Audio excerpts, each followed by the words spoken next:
Hi, this is Chris from Total Parts Plus, and today we have a 2014 Ford Ranger XLT dual cab ute, stock reference number 455485. This shape runs from the 6-month 2011 through to the 6-month 2015. It has a P5AT 3.2 litre 5-cylinder turbo diesel engine backed by an automatic 4-wheel drive transmission. P5AT 3.2 litre 5-cylinder turbo diesel engine. We have the left-hand front 17-inch factory alloy mag with a good tyre, left power door mirror in chrome, pair of factory side steps with all bolts and brackets. Left rear door has one small dent, left rear 17-inch factory alloy mag with a good tyre.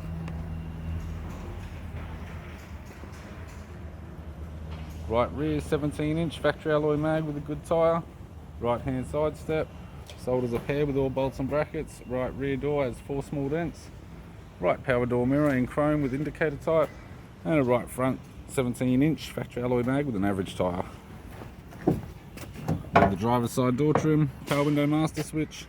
This vehicle is fitted with grey cloth interior, automatic type console, automatic gear shifter, climate control heater controls, left sun visor, interior mirror, right sun visor, and the instrument cluster.